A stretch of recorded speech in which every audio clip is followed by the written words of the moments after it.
అకాల వర్షాలు రాష్ట్రంలోని అనేక ప్రాంతాలను ముంచెత్తాయి. తెల్లవారుజామున హైదరాబాద్లో వర్షం కురిసింది. మొత్తం వర్షాలపై మరిన్ని వివరాలు మా ప్రతినిధి జ్యోతికిరణ్ అడిగి తెలుసుకుందాం. జ్యోతికిరణ్, చెప్పండి, వర్షాలు ఇవాళ కూడా కురిసే అవకాశం ఉందా? ఎక్కడెక్కడ పడే సూచనలు ఉన్నాయి?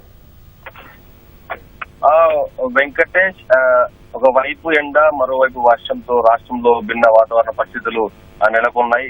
ఎండలు కాయాల్సిన సమయంలో అకస్మాత్తుగా వర్షాలు కురుస్తున్నాయి. ద్రోణభావంతో రాష్ట్రంలో వర్షాలు కురుస్తున్నాయని హైదరాబాద్ వాతావరణ కేంద్రం ప్రకటించింది. ఇవాళ రేపు 2 రోజుల పాటు ఉరుములతో కూడిన తేలికపాటి నుంచి మోస్తారు వర్షాలు కురుస్తాయని తెలిపింది. ఈ రోజు ఆదిలాబాద్, కొమరంభీం, ఆసిఫాబాద్, మంచిర్యాల, నిర్మల్, నిజామాబాద్, పెద్దపల్లి, జయశంకర్, భూపాలపల్లి, ములుగు, భద్రాద్రి కొత్తగూడెం, ఖమ్మం, మహబూబాద్, వరంగల్, హన్మకొండ, రంగారెడ్డి, మేడ్చల్, మల్కాజ్గిరి, సంగారెడ్డి, నాగర్ కర్నూలు జిల్లాలో ఇవాళ ఉరుములు మెరుపుతో కూడినటువంటి తేలికపాటి నుంచి మోస్తారు వర్షాలు కురుస్తాయని అయితే తెలిపింది. నిన్న తెల్లవారుజాము నుంచి ఉమ్మడి ఆదిలాబాద్ జిల్లాలో వర్షం కురవడంతో పాటు రాష్ట్ర వ్యాప్తంగా ఆకాశం మేఘావృతమైంది.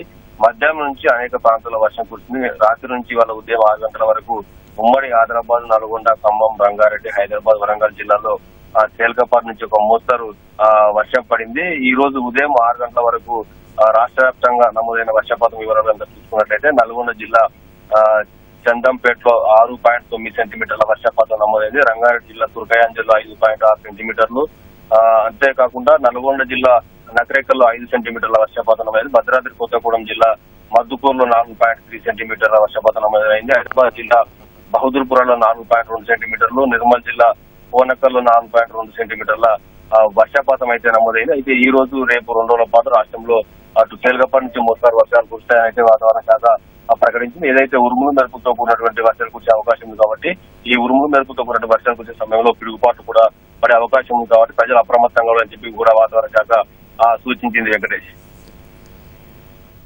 ధన్యవాదాలు జ్యోతికిరణ్.